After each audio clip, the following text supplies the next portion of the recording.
ಈಗ ರಾಜ್ಯದ 30 ಜಿಲ್ಲೆಯ 30 ಸುದ್ದಿಯತ್ತ ಗಮನ ಹರಿಸೋಣ. ಬಾಗಲಕೋಟೆಯ ಮೊರಾರ್ಜಿ ವಸತಿ ಶಾಲೆ ಮಕ್ಕಳಿಗೆ ಸರ್ಕಾರಿ ಸೌಲಭ್ಯಗಳು ಸಿಗ್ತಾ ಇಲ್ಲ. ಕಳೆದ 3 ತಿಂಗಳಿಂದ ಸೋಪು, ಪೇಸ್ಟು, ಕೊಬ್ಬರಿ ಎಣ್ಣೆ ಸೇರಿದಂತೆ ಸರ್ಕಾರ ನೀಡ್ತಾ ಇದ್ದ ಕಿಟ್ ಸಪ್ಲೈ ಆಗಿಲ್ಲ. ಪ್ರಸಕ್ತ ವರ್ಷದಲ್ಲಿ ಬರಬೇಕಿದ್ದ ಹೊಸ ಬೆಡ್ ಕಾಟ್ಗಳು ಬಂದಿಲ್ಲ. ಇದರಿಂದ ಮೊರಾರ್ಜಿ ವಸತಿ ಶಾಲೆ ವಿದ್ಯಾರ್ಥಿಗಳು ಗೋಳಾಡ್ತಾ ಇದ್ದಾರೆ. ವಾರ್ಡನ್ ಬಳಿ ಸೌಲಭ್ಯ ಕೇಳಿದ್ರೆ ಅವರು ಕೇಳಿದ ವಿದ್ಯಾರ್ಥಿಗಳನ್ನ ಟಾರ್ಗೆಟ್ ಮಾಡ್ತಾ ಇದ್ದಾರೆ. ಹೀಗಾಗಿ ಸರ್ಕಾರ ವಸತಿ ಶಾಲೆ ಮಕ್ಕಳ ಸೌಲಭ್ಯಗಳಿಗೆ ಕತ್ತರಿ ಹಾಕ್ತಾ ಅನ್ನೋ ಅನುಮಾನ ಮೂಡಿದೆ. ಸರ್ಕಾರಿ ಸೌಲಭ್ಯ ಸಿಗದೆ ರೊಚ್ಚಿಗೆದ್ದಿರೋ ವಿದ್ಯಾರ್ಥಿಗಳು ಸರ್ಕಾರ ಮತ್ತು ಇಲಾಖೆ ಅಧಿಕಾರಿಗಳ ವಿರುದ್ಧ ಆಕ್ರೋಶ ಹೊರಹಾಕಿದ್ದಾರೆ. ನವೋದಯ ಶಾಲೆಯ ಪ್ರವೇಶ ಪರೀಕ್ಷೆ ಸಂದರ್ಭದಲ್ಲಿ ಅಕ್ರಮ ಆರೋಪ ಹಿನ್ನೆಲೆ ಬಿಇಒಗೆ ವಿದ್ಯಾರ್ಥಿ ಪೋಷಕರು ತರಾಟೆಗೆ ತೆಗೆದುಕೊಂಡಿದ್ದಾರೆ.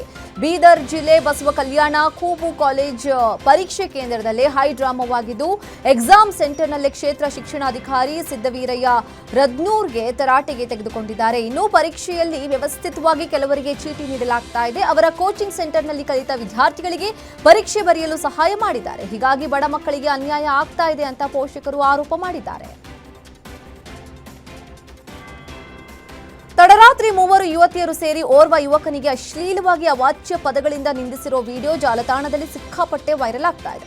ಹಾಸನ ನಗರದ ಎನ್ಆರ್ ಸರ್ಕಲ್ನಲ್ಲಿ ಘಟನೆ ನಡೆದಿದ್ದು, ವಾಹನಕ್ಕೆ ಸೈಡ್ ಬಿಡೋ ವಿಚಾರದಲ್ಲಿ ಕಿರಿಕ್ ನಡೆದಿದೆ.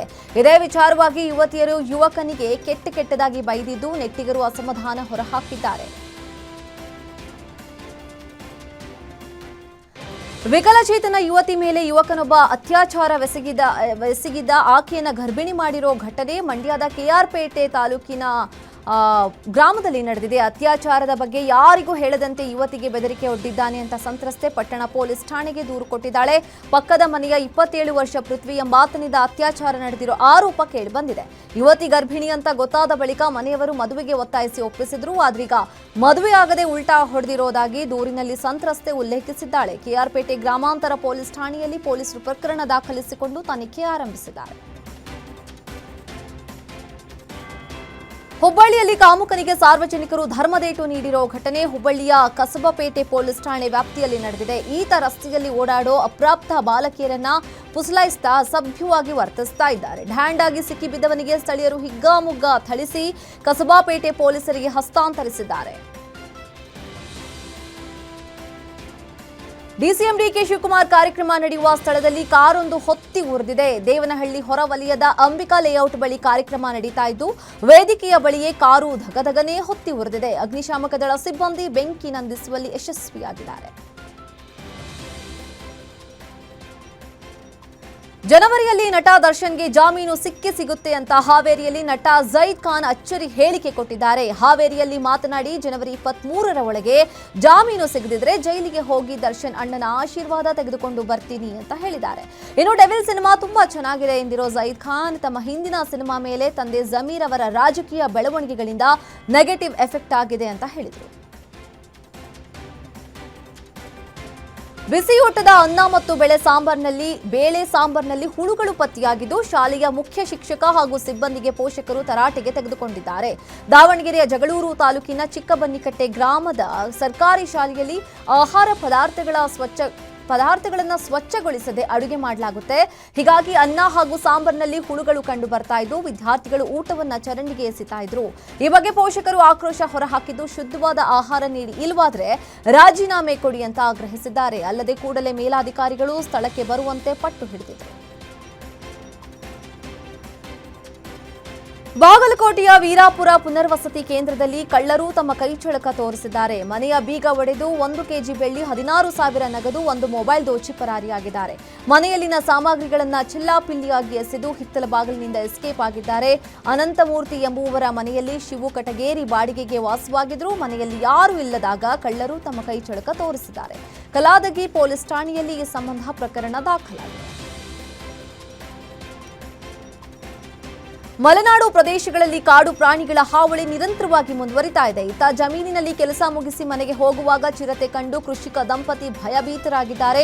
ಚಿಕ್ಕಮಗಳೂರು ಜಿಲ್ಲೆ ಅಂಜಂಪುರ ಸಮೀಪದ ಎರೆವಸೂರು ಗ್ರಾಮದಲ್ಲಿ ಚಿರತೆ ಕಂಡು ದಂಪತಿ ಅಯ್ಯೋ ದೇವ್ರೆ ಪರಮಾತ್ಮ ಬರಬೇಡಪ್ಪ, ನಮ್ಮನ್ನ ಸಾಯಿಸಬೇಡ ಅಂತ ಹಿಂದೆಯೂ ಹೋಗದೆ ಮುಂದೆಯೂ ಹೋಗದೆ ಅಲ್ಲೇ ನಿಂತು ಪರದಾಡಿದ್ದಾರೆ. ಅಲ್ಲದೆ ಅಲ್ಲೇ ಠಿಕಾಣಿ ಹೂಡಿದ ಚಿರತೆ ಓಡಾಡ್ತಾ ಇರುವ ದೃಶ್ಯವನ್ನ ಸೆರೆ ಹಿಡಿದುಕೊಂಡಿದ್ದಾರೆ. ಚಿರತೆ ಭಯದಿಂದ ಕಂಗೆಟ್ಟಿರೋ ಗ್ರಾಮಸ್ಥರು ಶೀಘ್ರವೇ ಕಾಡು ಪ್ರಾಣಿಗಳಿಂದ ಶಾಶ್ವತ ಪರಿಹಾರ ನೀಡುವಂತೆ ಆಗ್ರಹಿಸಿದ್ದಾರೆ. ಕೋಲಾರ ರಾಷ್ಟ್ರೀಯ ಹೆದ್ದಾರಿ 75 ಬೈಪಾಸ್ ರಸ್ತೆಯಲ್ಲಿ ಸರಣಿ ಅಪಘಾತ ಸಂಭವಿಸಿದೆ. ಚಾಲಕನ ಅಜಾಗರೂಕತೆಯಿಂದ ನಿಂತಿದ್ದ ಲಾರಿಗೆ ಖಾಸಗಿ ಬಸ್ ಡಿಕ್ಕಿಯಾದ ಪರಿಣಾಮ ಬಸ್ ಹಿಂಬದಿಯಿದ್ದ 2 ಕಾರುಗಳು ಡಿಕ್ಕಿಯಾಗಿರುವ ಘಟನೆ ಕೋಲಾರ ಕೊಂಡರಾಜನಹಳ್ಳಿ ಗೇಟ್ ಬಳಿ ನಡೆದಿದೆ.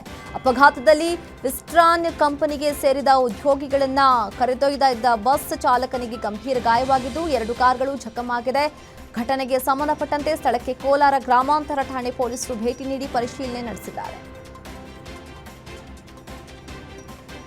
ಸಾರಿಗೆ ಬಸ್ ತಪಾಸಣೆಗೆ ತೆರಳುತ್ತಾ ಇದ್ದ ಚೆಕಿಂಗ್ ಇನ್ಸ್ಪೆಕ್ಟರ್ಗೆ ಲಾರಿ ಡಿಕ್ಕಿಯಾದ ಪರಿಣಾಮ ಸ್ಥಳದಲ್ಲೇ ಮೃತಪಟ್ಟಿದ್ದಾರೆ. ಈ ಘಟನೆಯು ಹಾಸನ ಜಿಲ್ಲೆ ಆಲೂರು ಬಳಿ ನಡೆದಿದೆ. ಘಟನೆಯಲ್ಲಿ ಕೆಎಸ್ಆರ್ಟಿಸಿ ಚೆಕಿಂಗ್ ಇನ್ಸ್ಪೆಕ್ಟರ್ ಶಕುನಿಗೌಡ ದಾರುಣವಾಗಿ ಸಾವನ್ನಪ್ಪಿದ್ದಾರೆ. ಆಲೂರು ಪೊಲೀಸರು ಸ್ಥಳಕ್ಕೆ ಭೇಟಿ ನೀಡಿ ಪರಿಶೀಲನೆ ನಡೆಸಿದ್ದಾರೆ.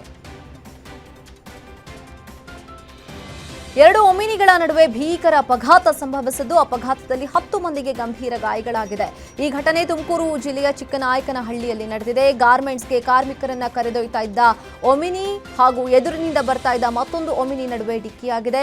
ಅಪಘಾತದ ತೀವ್ರತೆಗೆ 2 ವಾಹನಗಳು ಸಂಪೂರ್ಣವಾಗಿ ನುಜ್ಜುಗುಜ್ಜಾಗಿದೆ. ಕಾರಿನಲ್ಲಿ ಸಿಲುಕಿಕೊಂಡಿದ್ದವರನ್ನ ಸ್ಥಳೀಯರು ಹಾಗೂ ಪೊಲೀಸರ ಸಹಾಯದಿಂದ ಚಿಕ್ಕನಾಯಕನಹಳ್ಳಿ ಸರ್ಕಾರಿ ಆಸ್ಪತ್ರೆಗೆ ದಾಖಲಿಸಲಾಗಿದೆ.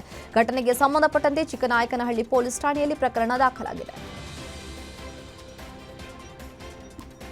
ಶಿವಮೊಗ್ಗ ಜಿಲ್ಲೆಯ ಕೋಡೂರು ಬಳಿ ಬಸ್ ಹಾಗೂ ಪೆಟ್ರೋಲ್ ಟ್ಯಾಂಕರ್ ನಡುವೆ ಮುಖಾಮುಖಿ ಡಿಕ್ಕಿ ಸಂಭವಿಸಿದ್ದು ವಿದ್ಯಾರ್ಥಿಗಳು ಸೇರಿ ಹಲವರಿಗೆ ಗಾಯಗಳಾಗಿದೆ. ಈ ಪೈಕಿ ಓರ್ವ ಮಹಿಳೆಯ ಸ್ಥಿತಿ ಗಂಭೀರವಾಗಿದೆ. ಸ್ಥಳೀಯರ ನೆರವಿನಿಂದ ಗಾಯಾಳುಗಳನ್ನು ಆಂಬ್ಯುಲೆನ್ಸ್ ಮೂಲಕ ಹೊಸನಗರದ ಆಸ್ಪತ್ರೆಗೆ ರವಾನೆ ಮಾಡಲಾಗಿದೆ. ಬೈಕ್ಗೆ ಒಮಿನಿ ಡಿಕ್ಕಿ ಹೊಡೆದ ಪರಿಣಾಮ ಬೈಕ್ ಸವಾರ ಸ್ಥಳದಲ್ಲೇ ಮೃತಪಟ್ಟಿರೋ ಘಟನೆ ದಾವಣಗೆರೆಯ ಚನ್ನಗಿರಿ ತಾಲೂಕಿನ ಕಬ್ಬಳ ಗ್ರಾಮದಲ್ಲಿ ನಡೆದಿದೆ. ಕೆರೆಬಿಳಚಿ ಗ್ರಾಮದ 40 ವರ್ಷದ ಅಬ್ದುಲ್ ರಶೀದ್ ಮೃತ ದುರ್ದೈವಿ. ಕೆಲಸದ ನಿಮಿತ್ತ ದಾವಣಗೆರೆಗೆ ಬಂದು ವಾಪಸ್ ಕೆರೆಬಿಳಚಿಗೆ ಹೋಗುವಾಗ ಘಟನೆ ಸಂಭವಿಸಿದೆ. ಅತಿ ವೇಗವಾಗಿ ಬಂದ ಒಮಿನಿ ಕಾರು ಬೈಕ್ಗೆ ಡಿಕ್ಕಿ ಹೊಡೆದಿದ್ದು ಅಬ್ದುಲ್ ಸ್ಥಳದಲ್ಲೇ ಉಸಿರು ಚೆಲ್ಲಿದ್ದಾನೆ. ಬಸವಪಟ್ಟಣ ಪೊಲೀಸ್ ಠಾಣೆಯಲ್ಲಿ ಸಂಬಂಧ ಪ್ರಕರಣ ದಾಖಲಾಗಿದೆ. ಹೆಲ್ಮೆಟ್ ಕಡ್ಡಾಯಗೊಳಿಸಿ ಪೊಲೀಸ್ ಇಲಾಖೆ ಟಫ್ ರೂಲ್ಸ್ ಜಾರಿಗೊಳಿಸಿದೆ. ಇದರ ಬೆನ್ನಲ್ಲೇ ಹೆಲ್ಮೆಟ್ ಖರೀದಿ ಜಿಲ್ಲೆಯಲ್ಲಿ ಜೋರಾಗಿದೆ. ಆದರೆ ರೂಲ್ಸ್ ಮಾಡಿದ ಪೊಲೀಸ್ ಇಲಾಖೆಯ ಪೇದೆಗೆ ಹೆಲ್ಮೆಟ್ ಧರಿಸದೆ ಬಂದು ದಂಡ ಕಟ್ಟಿದ್ದಾರೆ. ಚಿಕ್ಕಬಳ್ಳಾಪುರದ ಶಿಡ್ಲಘಟ್ಟದಲ್ಲಿ ಪೊಲೀಸರ ಕಾರ್ಯಾಚರಣೆ ಸಂದರ್ಭದಲ್ಲಿ ಹೆಲ್ಮೆಟ್ ಇಲ್ಲದೆ ಬಂದ ಪೇದೆಗೆ ಸಬ್ ಇನ್ಸ್ಪೆಕ್ಟರ್ ವೇಣುಗೋಪಾಲ್ ನಡು ರಸ್ತೆಯಲ್ಲೇ ತರಾಟೆಗೆ ತೆಗೆದುಕೊಂಡಿದ್ದಾರೆ. ನಂತರ ದಂಡ ಹಾಕಿ ಕಳುಹಿಸಿದ್ದು ಸಾರ್ವಜನಿಕರಿಂದ ಮೆಚ್ಚುಗೆ ವ್ಯಕ್ತವಾಗಿದೆ. ಕೃಷಿ ಹೊಂಡದಲ್ಲಿ ಬಿದ್ದು ಪ್ರಾಣಾಪಾಯದಲ್ಲಿ ಸಿಲುಕಿದ್ದ ರಾಷ್ಟ್ರ ಪಕ್ಷಿ ನವಿಲನ್ನ ಗ್ರಾಮಸ್ಥರು ರಕ್ಷಣೆ ಮಾಡಿದ್ದಾರೆ. ಚಿಕ್ಕಬಳ್ಳಾಪುರ ಜಿಲ್ಲೆ ಶಿಡ್ಲಘಟ್ಟದ ಜಯಂತಿ ಗ್ರಾಮದಲ್ಲಿ ನಾಯಿಗಳ ದಾಳಿಯಿಂದ ತಪ್ಪಿಸಿಕೊಂಡು ನವಿಲು ಕೃಷಿ ಹೊಂಡಕ್ಕೆ ಬಿದ್ದಿತ್ತು. ಗ್ರಾಮದ ವಿಶ್ವನಾಥ ನಾರಾಯಣಸ್ವಾಮಿ ಎಂಬುವರು ನವಿಲಿನ ರಕ್ಷಣೆ ಮಾಡಿ ಅರಣ್ಯ ಇಲಾಖೆ ಅಧಿಕಾರಿಗಳು ಹಸ್ತಾಂತರ ಮಾಡಿದ್ದಾರೆ. ಎತ್ತಿಗೆ ಜ್ವರ ಬಂದ್ರೆ ಎಮ್ಮೆಗೆ ಬರೆ ಅನ್ನುವಂತೆ ಬಂಡೀಪುರ ಕಾಡಂಚಿನಲ್ಲಿರುವ ಜನರ ಸ್ಥಿತಿಯಾಗಿದೆ. ಮೈಸೂರು ಜಿಲ್ಲೆ ಬಂಡೀಪುರದ ಮಾನವ ವನ್ಯಜೀವಿ ಸಂಘರ್ಷದಿಂದ ಸಫಾರಿ ಬಂದ್ ಹಿನ್ನೆಲೆಯಲ್ಲಿ ಸಫಾರಿಯನ್ನೇ ನಂಬಿ ಬದುಕು ಕಟ್ಟಿಕೊಂಡಿದ್ದ ವ್ಯಾಪಾರಸ್ಥರು ಸಂಕಷ್ಟಕ್ಕೆ ಈಡಾಗಿದ್ದಾರೆ. ಹೋಟೆಲ್ಗಳು, ಅಂಗಡಿಗಳು, ಖಾಸಗಿ ರೆಸಾರ್ಟ್ಗಳ ವ್ಯಾಪಾರಸ್ಥರ ಬದುಕು ಅತಂತ್ರವಾಗಿದೆ. ನೂರಾರು ಕುಟುಂಬಗಳ ಬದುಕು ಮೂರಾಬಟ್ಟಿಯಾಗಿದ್ದು ಸಫಾರಿ ಓಪನ್ ಮಾಡದಿದ್ರೆ ಕೇರಳ ತಮಿಳುನಾಡು ರಾಷ್ಟ್ರೀಯ ಹೆದ್ದಾರಿ ಬಂದ್ ಮಾಡಲು ಆಗ್ರಹಿಸಿದ್ದಾರೆ.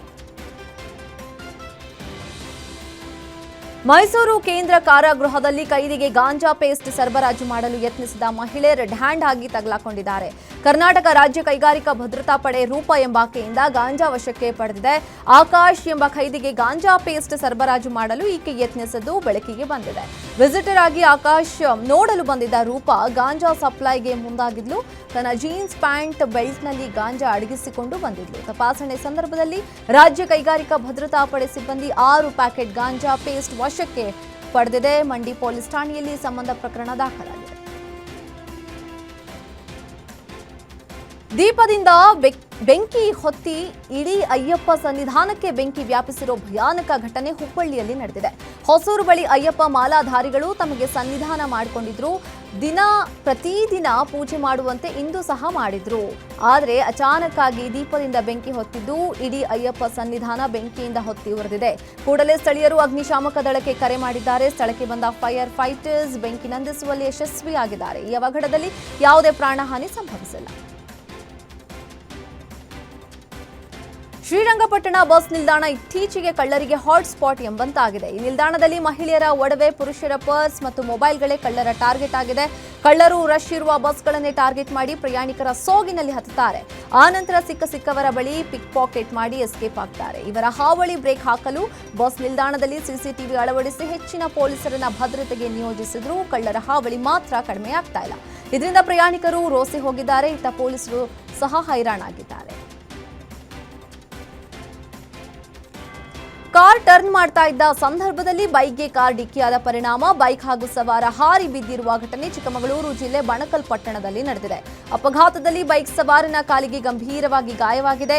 ಗಾಯಾಳು ಚಕ್ಕಮಕ್ಕಿಯ ಮುಸಾಫಿರ್ನನ್ನ ಮಂಗಳೂರು ಜಿಲ್ಲಾಸ್ಪತ್ರೆಗೆ ರವಾನಿಸಲಾಗಿದೆ. ಅಪಘಾತದ ದೃಶ್ಯ ಸಿಸಿ ಕ್ಯಾಮೆರಾದಲ್ಲಿ ಸೆರೆಯಾಗಿದೆ. ಘಟನೆಗೆ ಸಂಬಂಧಪಟ್ಟಂತೆ ಬಣಕಲ್ ಪೊಲೀಸ್ ಠಾಣೆಯಲ್ಲಿ ಪ್ರಕರಣ ದಾಖಲಾಗಿದೆ.